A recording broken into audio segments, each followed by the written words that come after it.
Even though this is the one of the best non-fiction book in the world, still I have mixed feeling for this. Hey guys, मैं हूं रौनक and welcome back to another episode. आज हम बात करने वाले deep work इस book के बारे में। ये बुक मैंने पहले भी किंडल पे पढ़ी थी, बट टू बी ऑनेस्ट मैंने उस टाइम ये कंप्लीट नहीं की थी क्योंकि उस टाइम पे कॉलेज के टाइम था और ज़्यादा टाइम नहीं था पढ़ने के लिए और प्रोजेक्ट्स वगैरह होते थे तो उतना टाइम नहीं मिलता था। तो फाइनली अब लॉकडाउन चल रहा था तो मैंने ये बुक फिनिश कर दी है।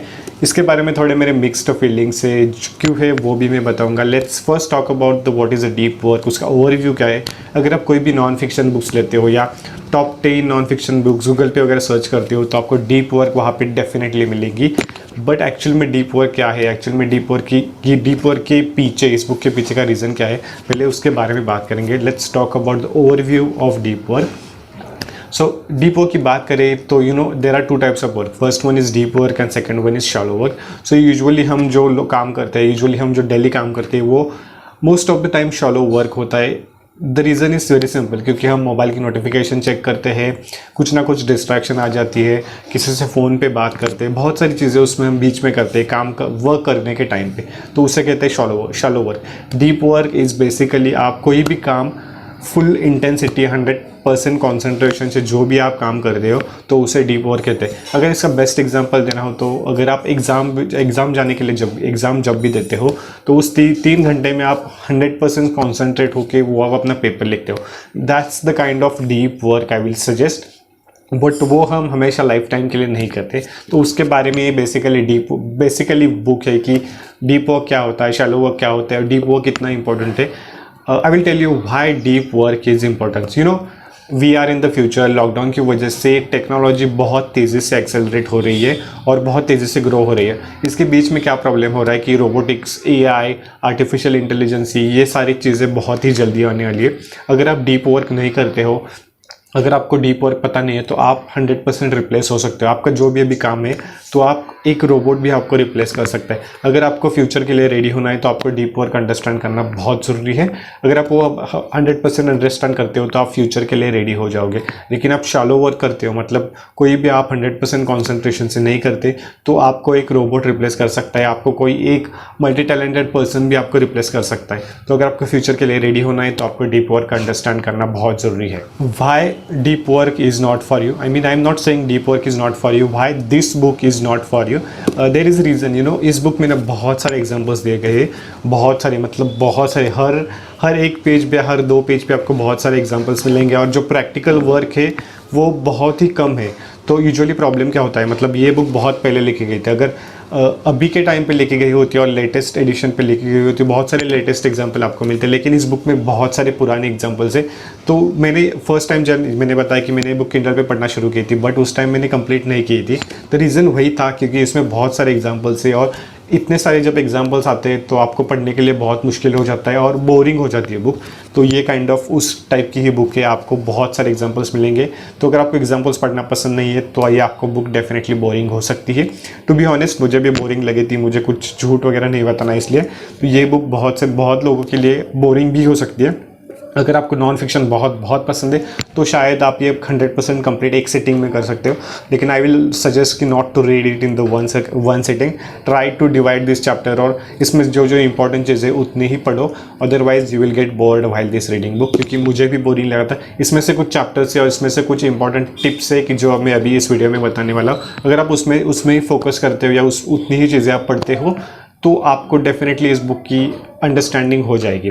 Second thing I will recommend is, अगर आपको बुक नहीं पढ़नी है, आपको बुक पढ़ने का पसंद नहीं है, go for the audio book. This is the best way you can do. I mean ये बुक मैंने 50% पढ़ी थी और 50% मैंने ऑडियो बुक पे सुनी है और इसलिए मैं बोल रहा हूँ ऑडियो बुक पे सुनना बहुत ही ईजी होता है। सोने से पहले आधा 1 घंटा आप सुन सकते हो या सुबह मॉर्निंग पे आधा 1 घंटा आप सुन सकते हो। थोड़ा स्लो स्पीड पे सुनना ताकि आपको पूरी बुक की अंडरस्टैंडिंग हो जाए। Third thing I will recommend is, अगर आपको बुक पढ़नी भी नहीं है, ऑडियो बुक भी सुननी नहीं है, go for the podcast. I mean search for the author के नाम जितने भी ऑथर ने जहाँ पॉडकास्ट किए वो सारे आप पॉडकास्ट सुन लो तो ऑथर की आपको अंडरस्टैंडिंग हो जाएगी। मतलब वो which is podcast is kind of a raw material, आपको बहुत सारे रॉ आइडियाज़, रॉ उसके पीछे की अंडरस्टैंडिंग आपको पॉडकास्ट में मिल जाएगी। नाउ आपको पता चल गया होगा कि डीप वर्क क्या है और शैलो वर्क क्या है। ऑलमोस्ट ये बुक पूरी उसी पे डिपेंडेंट है। डीप वर्क यानी कि आप जो भी काम अपने 100% कॉन्सेंट्रेशन 100% से करते हैं उसे कहते हैं शैलो वर्क। मतलब आप इंस्टाग्राम चेक करते वक्त जो काम करते हो, नोटिफिकेशन या जो अदर डिस्ट्रैक्शन के साथ काम करते हो, उसे शैलो वर्क कहते हैं। इसमें से 4 स्ट्रैटेजीज है कि जो मैं आपको डेफिनेटली अभी बताने वाला हूँ। अगर वो भी आप अच्छे से अंडरस्टैंड करते हो और वो ही आप इसमें से इस बुक में से पढ़ते हो तो आपको ऑलमोस्ट डीप वर्क की 80% अंडरस्टैंडिंग हो जाएगी। The first one approach is monastic approach. Monastic approach मतलब मोनेस्टी मतलब मॉन्क के टाइप को आपका डीप वर्क करना होगा या मॉन्क के जैसा डीप वर्क करना होगा। मॉन्क कैसे डीप वर्क करते हैं, यानी कि वह कहाँ पे तो जाते हैं, माउंटेन्स वगैरह पे जाते हैं और वो अपनी पूरी श्रद्धा के साथ 18 आवर्स 19 आवर्स का मेडिटेशन करते और वो जब तक वो अपना काइंड ऑफ अपने जो गोल है वहाँ पे रीच नहीं होते तब तक वो वापस नहीं आते। This is called a monastic approach. अगर आपको कोई वर्क करना है, कंसिडर आपको एक बुक लिखनी है, कंसिडर आपको कोई एक प्रोजेक्ट या ऐप डेवलप करना है, जो भी आपको करना है आप वो 100% डेडिकेशन से करो। सब कुछ छोड़ छाड़ के सिर्फ उसी पे फोकस करना है, यानी कि खुद को एक रूम में लॉक कर दो और वो कंप्लीट किए बिना आपको बाहर नहीं आना है। This is called the monastic approach. ये अप्रोच बहुत कम लोग यूज़ करते हैं, इवन मैं भी ये अप्रोच यूज़ नहीं करता क्योंकि this is a very hard kind of approach. अगर आपको मॉन्क वगैरह बनना है तो आप ये अप्रोच यूज़ कर सकते हैं। Second approach is bimodal approach. Bimodal approach is kind of similar to the first one है, लेकिन आपको इसमें डिवाइड करना है टाइम को।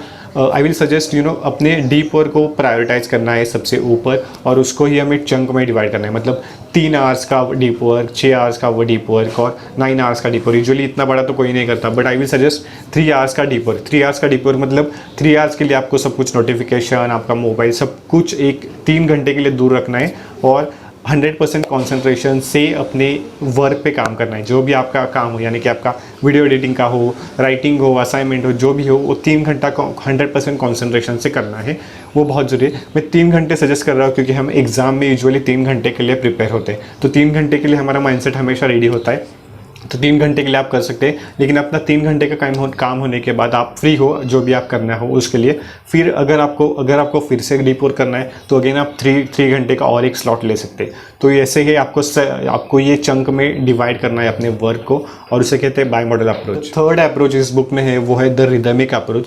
रिदमिक अप्रोच, और इससे मैं कहूँगा कि पोमोडोरो टेक्निक, आपने उसके बारे में तो सुना ही होगा। अगर आपको पोमोडोरो टेक्निक पता नहीं है तो आप मुझे कमेंट करके बताना, तो शायद मैं उस पर स्पेसिफिकली वीडियो बनाऊंगा क्योंकि पोमोडोरो टेक्निक में अराउंड 6 मंथ से यूज़ कर रहा हूँ और वो भी डेफिनेटली उतनी ही इफेक्टिव है जितने रिदमिक टेक्निक इफेक्टिव है। तो ये थर्ड मेथड इसमें बताई गई है। तो इसके साथ आपको एक कैलेंडर मेंटेन करना पड़ता है। आपको 90 मिनट्स के 10 स्लॉट्स बनाने पड़ते हैं और उस पर यूजुअली वर्क करना पड़ता है। ये भी मेथड बहुत अच्छी है। यूजुअली मैं सेकंड मेथड बहुत यूज़ करता हूँ, बट पोमोडोरो टेक्निक भी उतनी ही अच्छी है, लेकिन आपको हमेशा एक कैलेंडर पर्सन बनना पड़ता है। कैलेंडर पर्सन तो मैं बहुत पहले से हूँ, सारी चीज़ें मेरे कैलेंडर पे रहती है कि क्या क्या चीज़ें कब करनी है, क्या क्या चीज़ें कब होनी चाहिए। तो उसे कहते हैं पोमोडोरो टेक्निक या rhythmic approach. The fourth approach is the journalist approach, यानी कि जर्नलिस्ट अप्रोच जो आपको पता ही होगा, यानी कि आपको डेली रूटीन क्या क्या होता है, डेली आप क्या क्या करते हो, वो सारी चीज़ें आपको उसमें लिखनी पड़ती है। आप आगे क्या करने वाले हो, आगे के वीक में क्या करने वाले हो, वो सारी चीज़ें आपको उसमें लिखनी होती है। तो ये 4 अप्रोचेस में बताई गई है डीप वर्क की इस बुक में। तो ये 4 अप्रोच डेफिनेटली अच्छी है। आप अपने हिसाब से, अपने टाइम के स्लॉट्स के हिसाब से आप देखो आपके लिए कौन सी मेथड आपके लिए हेल्पफुल होती है और आप डीप वर्क कैसे ज़्यादा कर सकते हो, क्योंकि फ्यूचर में अगर आप डीप वर्क नहीं करोगे तो आप 100% रिप्लेसेबल हो। आपको एक कंप्यूटर रिप्लेस कर सकता है, आपको एक रोबोट रिप्लेस कर सकता है, जो भी हो आपको एक रिप्लेस कर सकता है। तो डीप वर्क जब आप करते हो तो आपकी क्रिएटिविटी बढ़ जाती है, आपकी प्रोडक्टिविटी बढ़ जाती हो, आप अच्छे टाइम मैनेजमेंट पर्सन बन जाते हो। इसमें जो एंड में है, यानी कि 2-3 चीज़ें शॉर्ट्स में बताई गई है। मतलब हमेशा डीप वर्क पे फोकस करना, हमेशा अपना टाइम स्लॉट लिमिटेड रखना। मतलब अगर आप 5 बजे काम खत्म करते हो तो हर रोज़, तो 5 के बाद no email check, no notification, no work load, nothing कुछ। मतलब मैं तो यूजुअली 7 बजे अपना वर्क खत्म करता हूँ, तो 7 के बाद I don't check my emails, I don't check my notification, I don't check anything. So ये भी एक इसमें से डीप वर्क से बताया गया है। तो जैसे कि मैंने कहा कि ये बुक हर किसी के लिए नहीं है, ये बुक आप 100% नहीं पढ़ सकते। मतलब मुझे तो पढ़ने में, मैंने इतनी सारी बुक्स नॉन फिक्शन पढ़ी है, लेकिन ये पढ़ने में मुझे बहुत दिक्कत हुई थी क्योंकि because of the example language तो ईजी है, लैंग्वेज के बारे में कोई प्रॉब्लम नहीं है, बट आई विल सजेस्ट कि अगर आपको ज़्यादा बुक्स पढ़ना पसंद नहीं है तो इस बुक में आप बोर हो सकते हो। अगर आपको बोर नहीं होना है तो rather go for the audio book और द पॉडकास्ट, जहाँ पे आप सारी चीज़ें सुनते हो। और जो मैंने आपको अभी मेथड बनाई, अगर उस पर आप डीप रिसर्च करते हो और उसमें से कुछ चैप्टर्स है, यानी कि इस मेथड पे जो चैप्टर है अगर आप वही पढ़ते हो तो आपके लिए डेफिनेटली बेटर हो सकता है। तो यही सब कुछ था डीप वर्क के बारे में। बहुत लोगों ने इसे रिक्वेस्ट की थी, इसके इंसाइट्स मैंने इंस्टाग्राम पे डाल दिए, वो भी आप चेक कर सकते हो कि इसमें से जो जो मुझे अच्छा लगा वो मैंने बीट साइज में इंस्टाग्राम पे डाल दिए, तो आप उस वहाँ पे जाके भी चेक कर सकते हो। अगर आपको और कोई बुक का रिव्यू चाहिए तो डेफिनेटली आप मुझे कमेंट करके बताना। And that's all for today's video. See you in the next one. Bye bye, tata, take care.